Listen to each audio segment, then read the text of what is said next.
Everyone who has climbed Mount Gede talks about its beauty, the misty forests, the towering ancient trees, and the endless symphony of insects and hidden animals. They talk about the way the mountains seem to breathe when the fog rolls in at dawn. To most, it is a sanctuary, a place to reconnect with nature, a place to escape the world. But there are whispers about Mount Gede too. Warnings wrapped in jokes. Stories told in quiet voices around dying campfires. Tales of hikers who never made it back, and footprints that appeared where no one had walked. And there are certain rules. If you hear your name being called, don't respond. If you see someone who looks like one of your friends, make sure they are really there. And if the forest suddenly becomes silent, do not look behind you. I knew these stories long before I set foot on the mountain. I just didn't believe them. My name is Aga, and this is the story of the climb that changed me forever. It started as a normal trip. 4 of us planned the hike. Me, my cousin Dito, my best friend Salma, and her classmate Rion.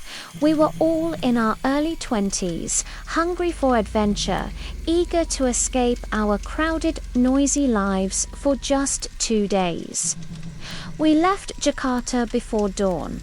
By the time we arrived at the base camp in Sibodas, the air was crisp and cool. Fog hung between the trees like drifting ghosts, but it felt peaceful, even welcoming. Perfect weather, Detto said, adjusting his backpack. It's like the mountain wants us here. Salma laughed. Or it's warning us to leave, Rian scoffed. You've been watching too many horror videos.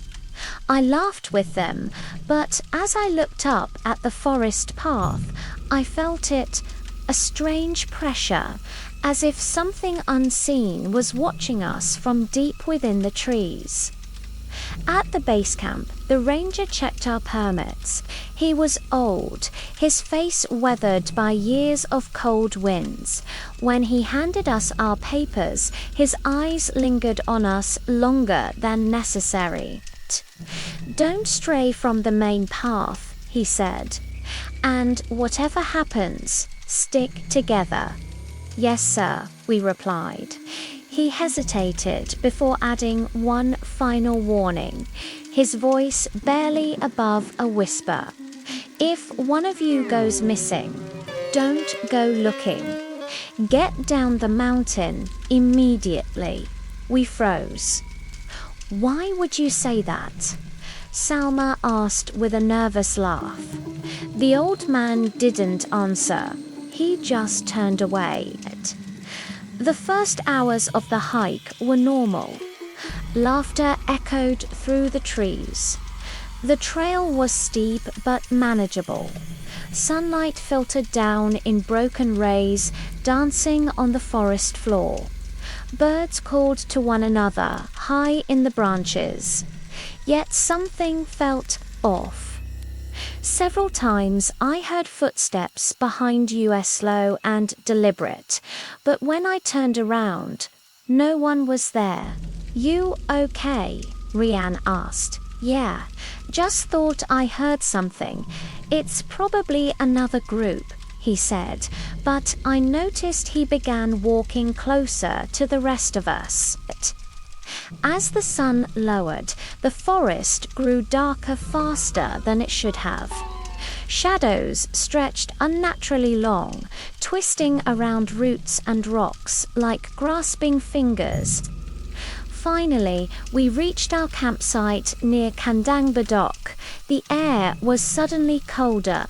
The trees stood closer together, their branches tangled like skeletal arms. This place feels weird, Salma muttered. Stop it, Dito said. You're just scaring yourself. But I saw the unease in his eyes.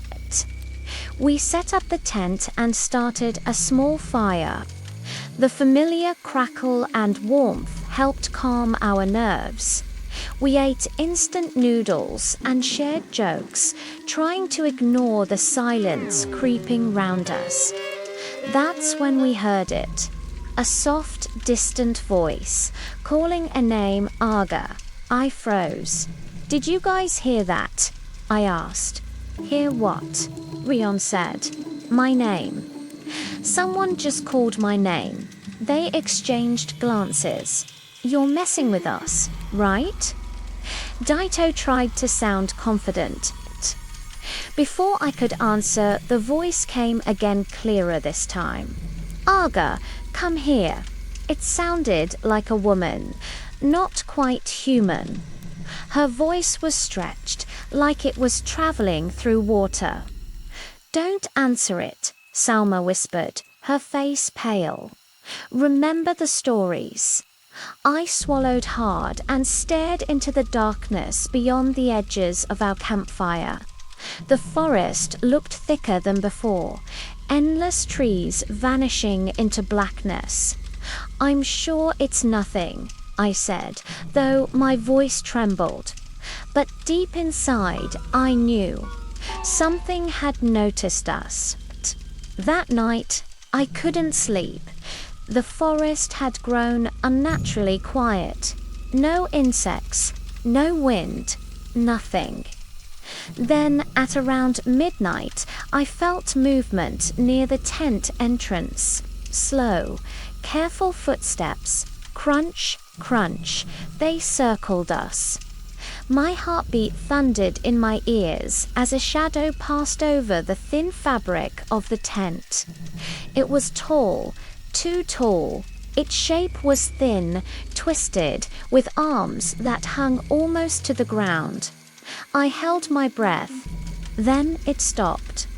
Right in front of me, I could see its outline through the material, standing perfectly still, as if staring into my soul. And then it began to speak. Give him back. Its voice was deep, ancient, heavy with sorrow. Give him back. I wanted to scream, but fear locked my throat shut. The shadow slowly moved away, melting back into the trees. A second later, the forest sounds returned, insects buzzing, leaves rustling gently in the breeze, as if nothing had happened. Morning came, but none of us felt rested. You guys saw that too, right? Rian asked, dark circles under his eyes. You mean the shadow? Salma said quietly. Yes. Dito clenched his jaw. We should leave. But before we could pack up, we noticed something chilling. There were footprints around our tent. Bare footprints. Huge. Misshapen. And leading into the forest. They're not human, Salma whispered. Then I noticed something worse. There was a fifth set of footsteps. Smaller, familiar. They looked exactly like mine, except they were walking ahead of us, into the trees. As if another version of me had left the camp during the night. Did you leave the tent? Dito asked. No, I said. I swear, a heavy silence fell between us. And somewhere deep inside the forest, a slow, hollow laugh echoed. We decided to continue upward toward the summit, thinking the presence of other hikers might make us safer. But as we walked, the trail seemed to change. Trees looked the same. Rocks repeated. It was as if we were walking in circles, even though our compasses said we were going forward. And then we saw him. a figure standing in the middle of the path. His back was to us. He looked exactly like me. Same jacket, same backpack, same posture. Aga, Salma called out, confused. The figure didn't move. My blood ran cold. That's not me, I whispered. Slowly, the figure began to turn around. But instead of my face, it had nothing. Just darkness. A hollow void where features should have been. It tilted its head unnaturally and spoke in a distorted version of my voice. You should not have come back. Suddenly, the ground shook. The trees groaned as if in pain. A deafening howl tore through the air. We ran.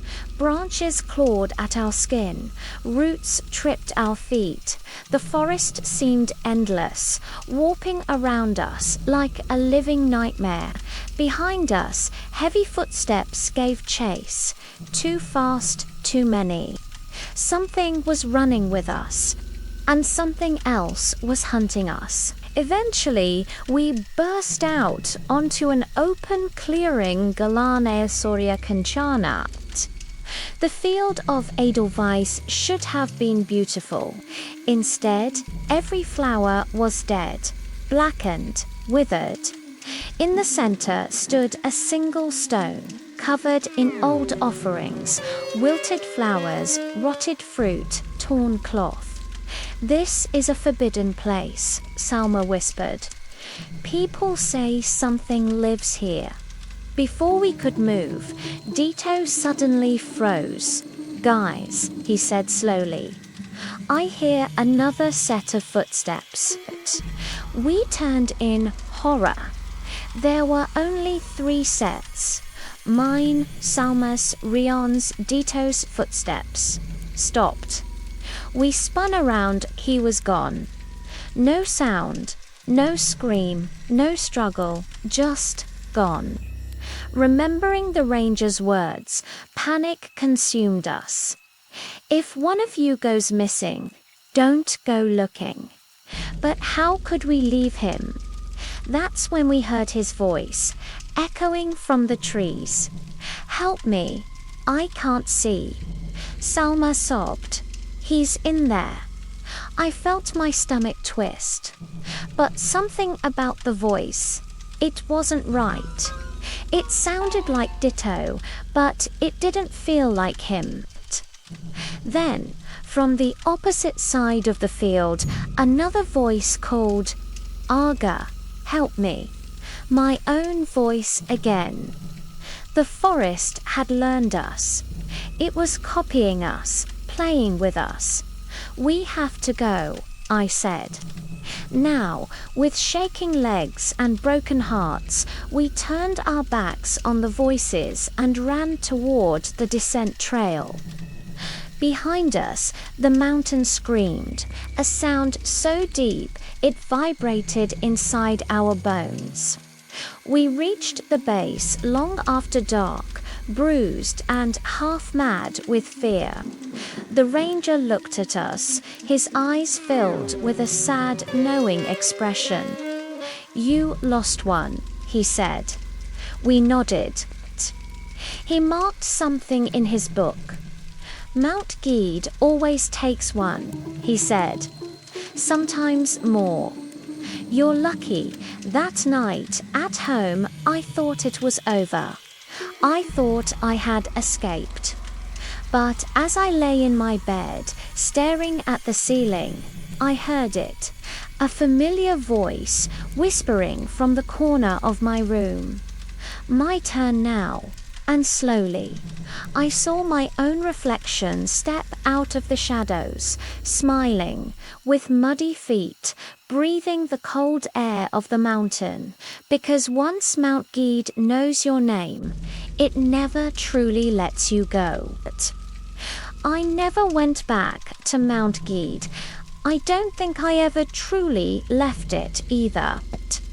Sometimes, when the night is too quiet, I hear the same forest silence I heard up there, that unnatural stillness before something appears. And in the corner of my vision, just for a second, I see a shadow that moves exactly the way I do. Salma stopped camping after that trip. Rion refuses to even speak the mountain's name, and Dito, there is no record of him being on that hike. No photos, no registration. As if he had been erased from the world, except in my dreams. In my dreams, he is still calling my name from between the trees, or maybe inviting me back. They say Mount Gede is a stunning place, a sacred mountain, a spot for peace. But some places don't want to be conquered. Some places don't want to be seen. And some places, once they learn your name, they wait. So if you ever find yourself wandering beneath its misty trees, if the forest suddenly goes quiet, if you hear your name being whispered from the darkness, don't answer. Just walk away. Because whatever's calling you isn't trying to help you down the mountain, and it might already be standing right behind you.